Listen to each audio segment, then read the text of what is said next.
Hello, hello, hello, and welcome back to Spoony Games and part 3 of Sound of Drop, Fall into Poison.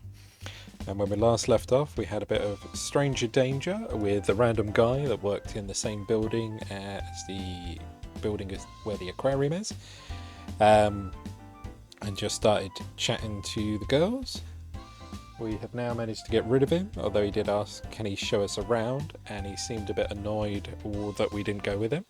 So I'm wondering if he is now going to be the one that murders us later, or has some hand in what happens, because he seems to visit the aquarium a lot from what he says, because he gets a discount. So yeah, a little bit suspect.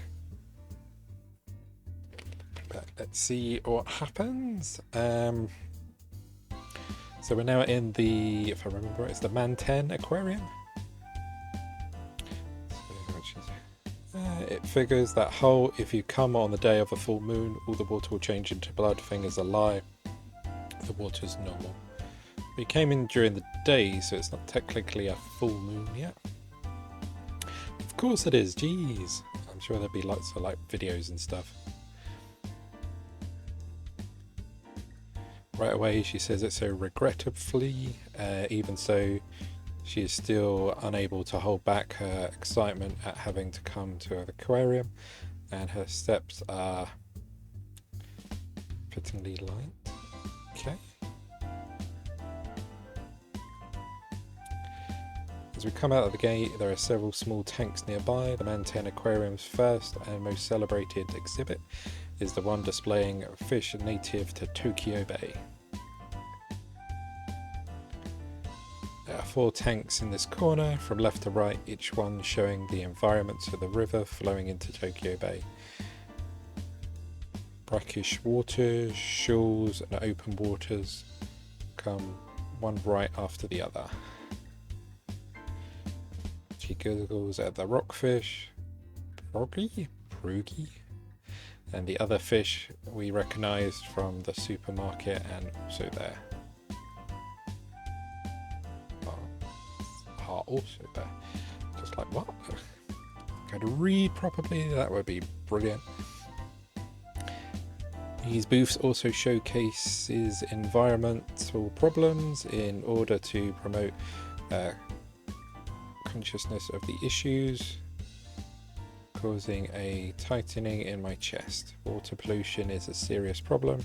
Tomorrow I think I'll try and asking my mum to use a little less detergent.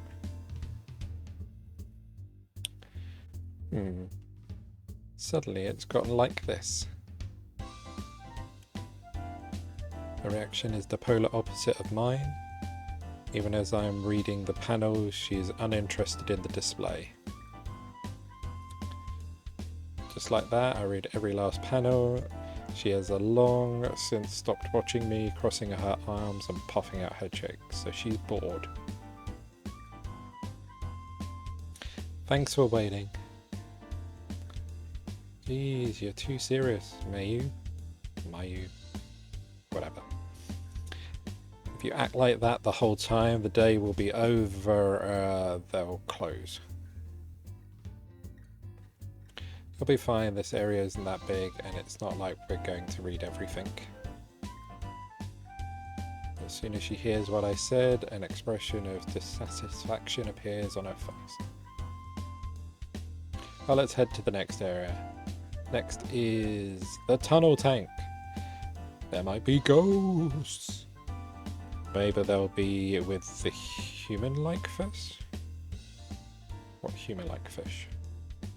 Jeez, come on already. Even saying something like that upon entering the aquarium, I had begun to enjoy myself. Upon cheerfully calling out to her, my previous unease has disappeared, leaving me ready to move forward with a light step.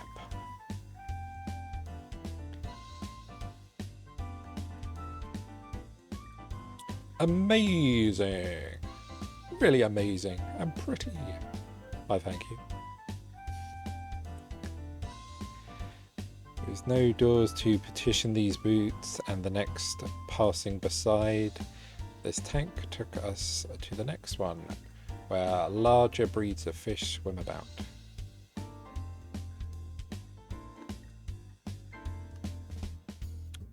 this is no ordinary tank. It's a tunnel, but rather a giant tube-like tunnel with the left and right sides connected above our heads in an arc. It's a tunnel. As we walk through the tunnel, we're able to see, or we're able to watch the fish, see and watch the fish, moving about in 3 dimensions. We bring our faces as close as we can to the glass, giving the illusion that we're in the ocean.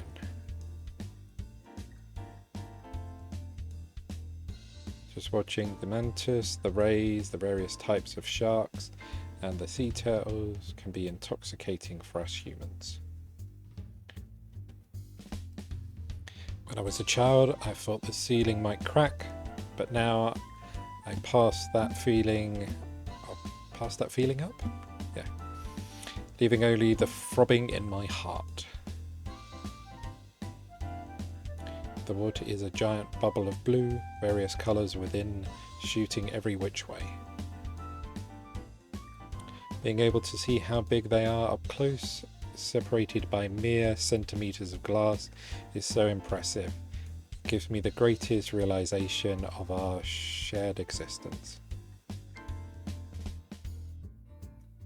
Whereas I have a tempered glass where it's like plasticky stuff.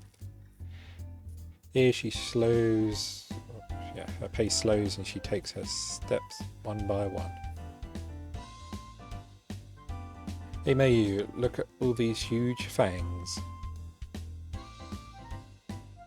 That fish is cute too.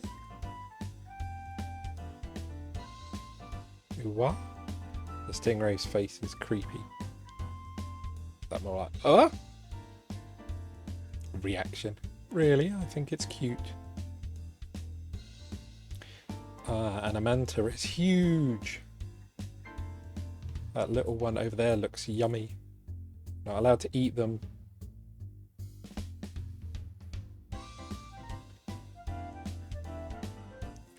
Talking as the words come to us, words even?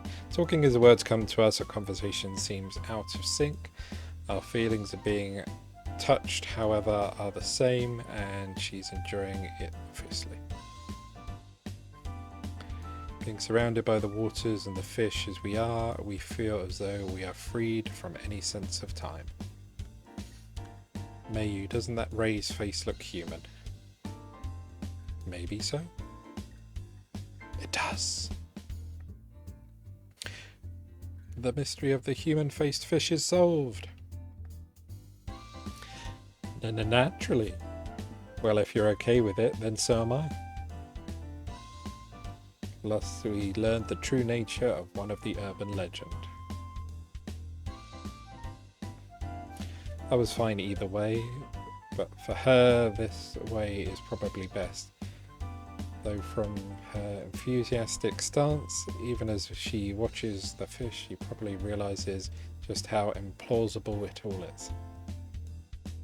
Rather than getting tired of it all though, I'm having fun. And then murder fish! We moved leisurely through the tunnel, coming to a stop at the centre. Up to this point, only the big things have caught our eyes, but on closer inspection of the tanks there's also sand piled up to our knees, with shrimp, shellfish, small fish and other such creatures dwelling there. Compared to the manta rays, the small shrimp, which can't even be considered child-side, seems so cute and innocent as they swim about, breaking through the sand. Hey look! It's tiny! As expected, she has followed the human-faced Ray, and on seeing my fingertips, speaks in a playful tone. Upon sensing the tremors from... oh yeah, the glass tremors poking the glass, the Ray kicks up the sand and flees deeper into the tank. Man, it's gone now. It's because you scared it. As I say this, she and I smile at the small shrimp. Yeah, they smile this way widely. For long, the two of us are looking up at the ceiling, toying with the question of just how high it is. Even looking up, we can only see the fish swimming, never the ceiling itself. Looking up from the bottom of the sea, one would normally see the rays of the sun piercing the water, but looking up here was the opposite, with the bottom of the sea seeming to continue forever. Could have been the reflections of the light, or the ceiling really might have been too high. As I realise I can't be sure, my eyes settle on a small but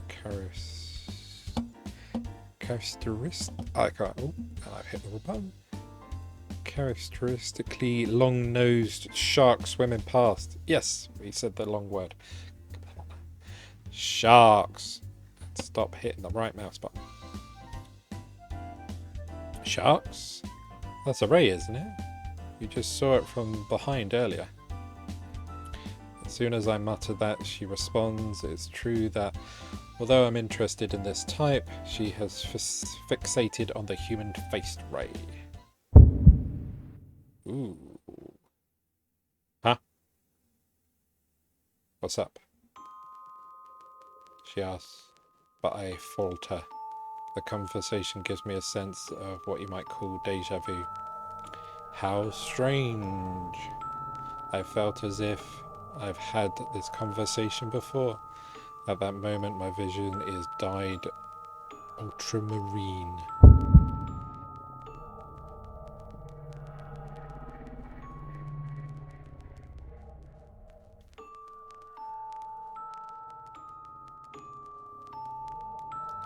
Huh?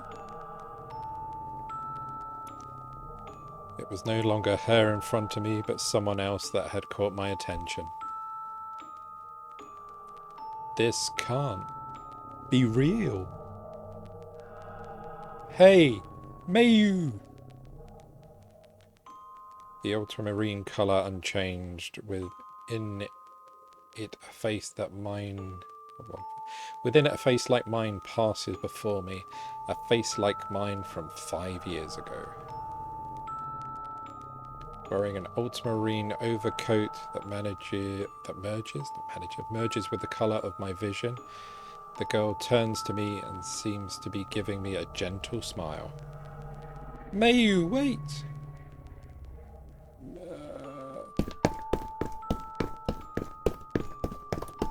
Without hearing her calling me back, I started running. We haven't finished looking at everything in the tube tunnel, but there's something more important right in front of me. Long hair that looks almost transparent, a thick blue coat, cute boots with fur on them, apple bottom jeans as well, go with it. There was no way I could forget that outfit. That's because it was the outfit my little sister, we're not going to attempt to say that, wore when she went missing here 5 years ago. The girl quickens her pace as if playing with me and disappears out the other side of the tunnel. There are hardly any people there, but I lose sight of her between the shadows of the tanks in the corner. Is it Marie? Marie? How? Why? Hey Mayu, wait! I thought you were like a sports person. Go catch her.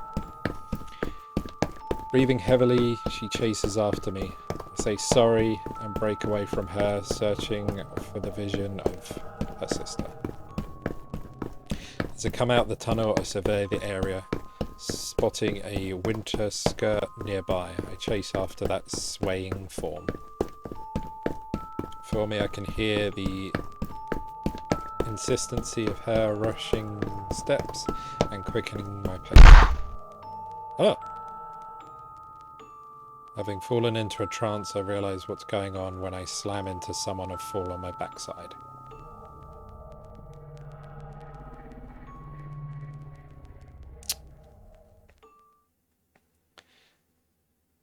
The girl clicks her tongue as she picks up what she dropped.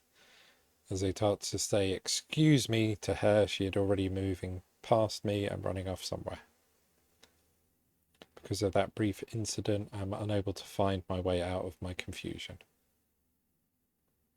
Anyway, Marie, Maramu.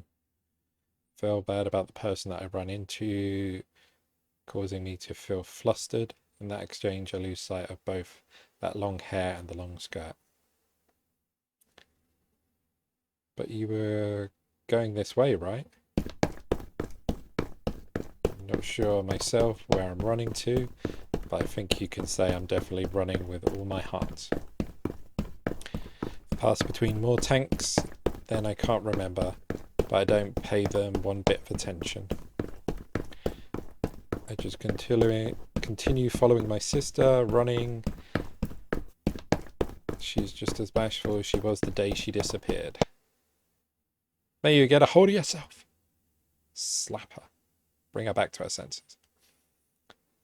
Those few words end my chase. To be more accurate, it was ended by her herself, who had grabbed my wrist. Huh? You suddenly took off and you wouldn't turn around no matter how many times I called you. Even when you dropped something, you had no idea what happened all of a sudden. Wait. If I can go after Mary, I'll explain everything, so hold it.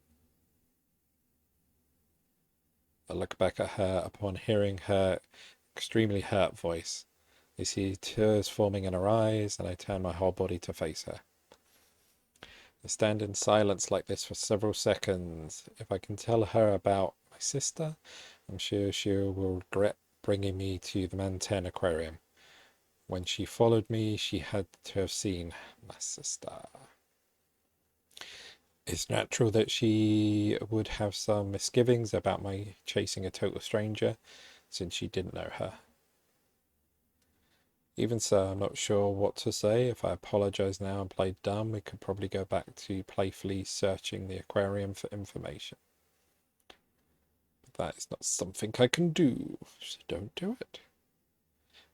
It isn't the similarities that are the problem.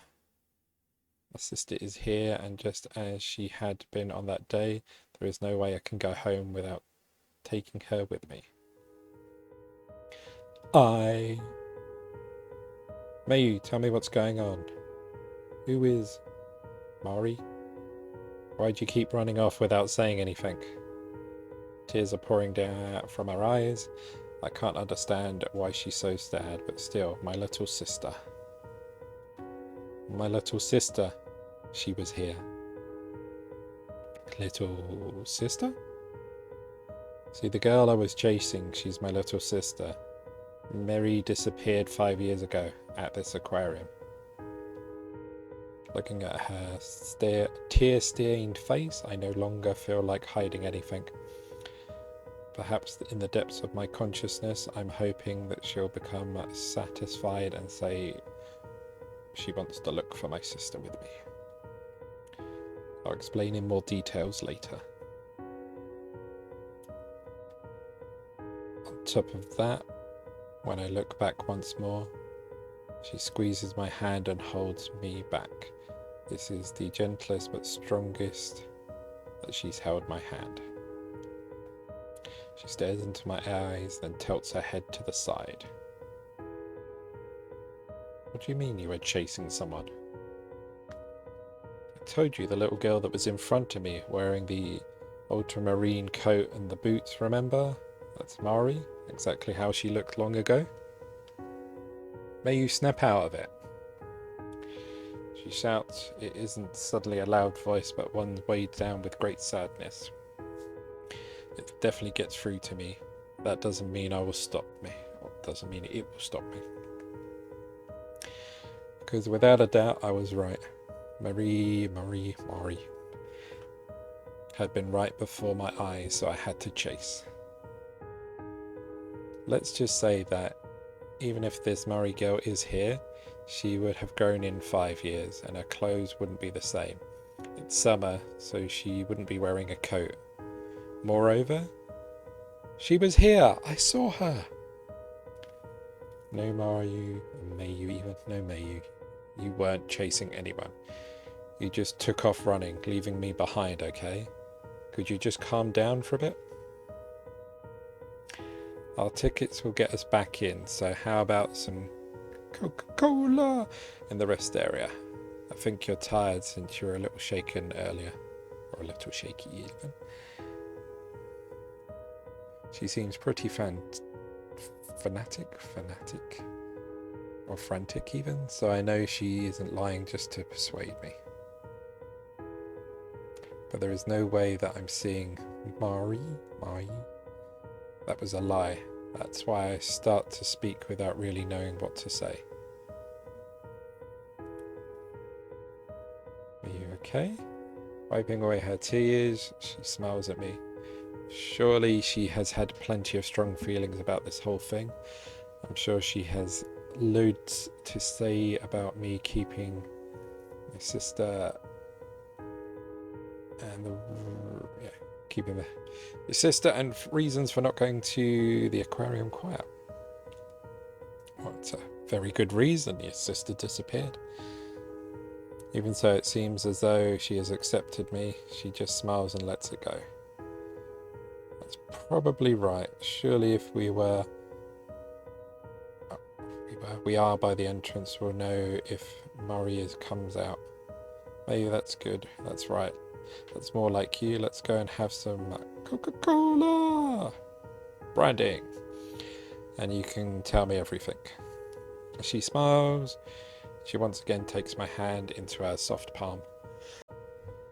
And if the music's cut, I think at the beginning just a moment ago, because I'm stopping just to cough. Oh, that's right, you dropped this. You've got to be more careful. With the hand that isn't holding my own, she hands me something small. It's a keychain, a blue droplet shape, is inlaid with stardust and also holds a starfish charm. It isn't extremely or exactly rare, but it's a giveaway item. But why did she have it? Only questions arise in my mind. Why, when that keychain was... I'm thinking about it, I instinctively shake off her hand. Hey, what are you doing? After I picked it up for you and all? The voice is like an arrow piercing through me. The pain in my chest is nothing more than discomfort. What is she saying? This isn't mine, so I can't possibly have dropped it. And now I can't look her in the face. Liar. Huh? Liar? That's not mine. It isn't even something that I dropped. It was Marie's. Marie dropped it. Marie. That can't be. I'm not lying. Really. There was no Marie-chan, so she couldn't have dropped the keychain. She was becoming gruff as she continued. Really, isn't it you who's lying? No one else is here. That's enough, you dummy. Saying only that, I turn my back on her. When I glance back, her shocked expression is getting further away. She was there. Mari had definitely been there. Because the keychain she had, it belonged to her. There was no way I could forget. It was just before she went missing. So weird, spooky ghost things are happening. Or the girl that you ran into is actually her? For the two of you, just this once. Upon saying that, Mum handed us each 100 yen coins. That day was a cold winter day in the Menten Aquarium souvenir area. The smell of... I want to say confections lingered faintly in the air. There was a manta and a penguin stuffed animal, stationery with the logo on it, and various souvenirs. At the entrance to that souvenir stand there was a gacha machine containing keychains. I don't remember all the various types, but star sand was packed into plastic drops and the charms were all modelled after fish at the aquarium. It was fairly typical for gacha games, but at the time it seemed very enticing to me. It was the same for Mari as we gazed into the machine. She was the one who would usually beg our parents at this point, but neither of us had brought a souvenir, and both of us said we wanted keychains. Since Mum couldn't be completely broke, she emphasized, or I can't even, not emphasize, yeah, emphasize the one time only bit.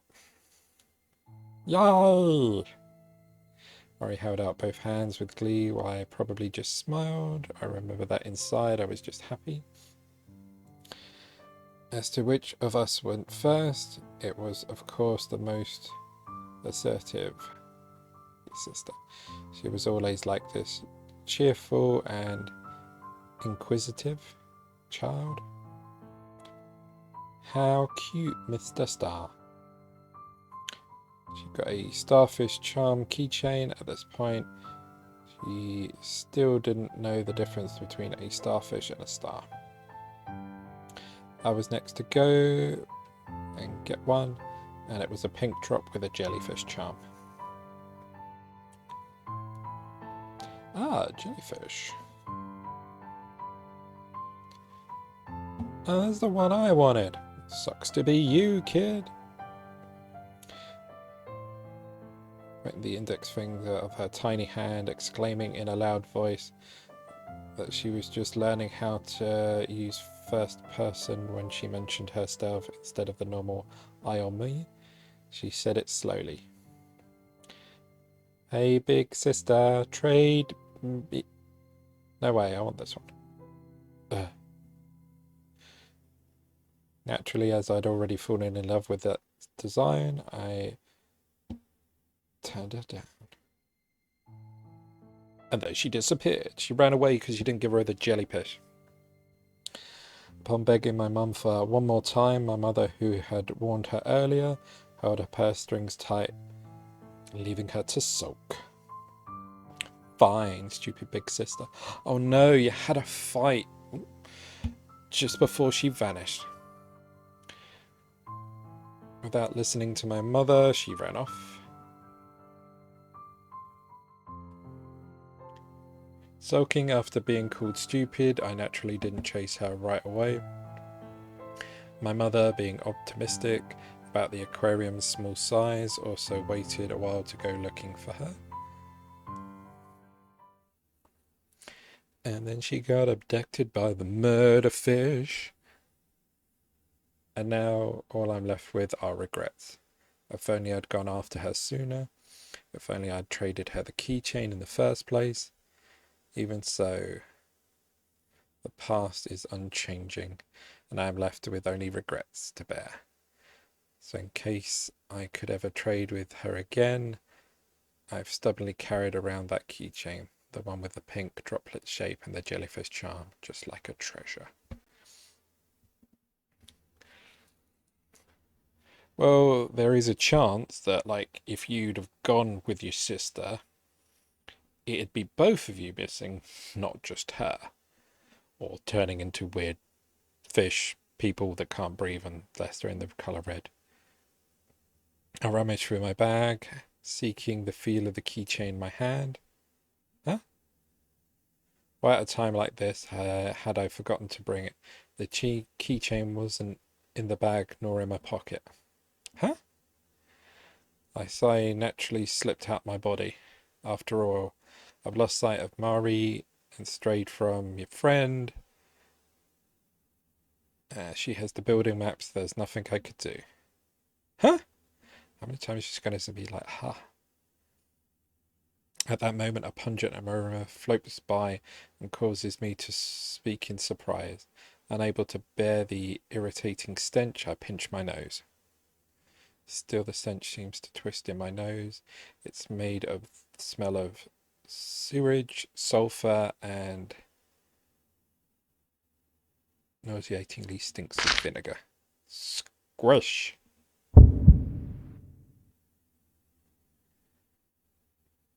As soon as I try and get away from the smell, something soft creeps along the bottom of my foot. As I hesitatingly look down, I realise the true identity of the putrid odour.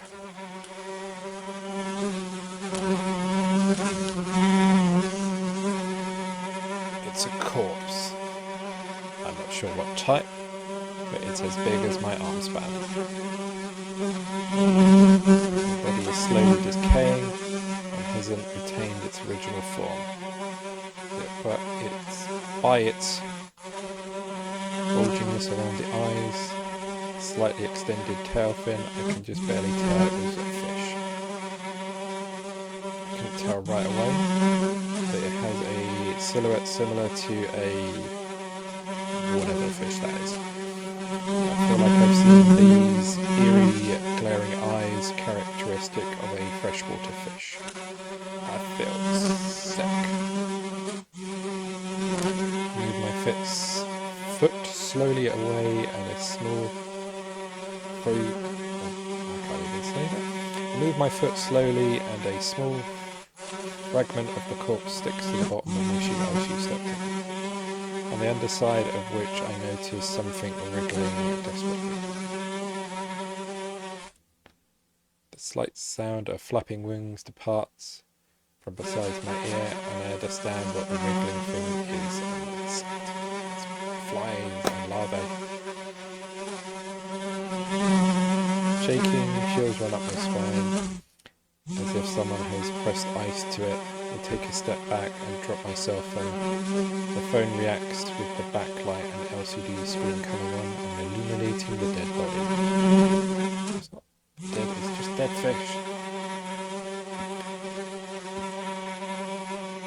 The dead bodies absorb the light, and the winged insect that flees to avoid it. There's also a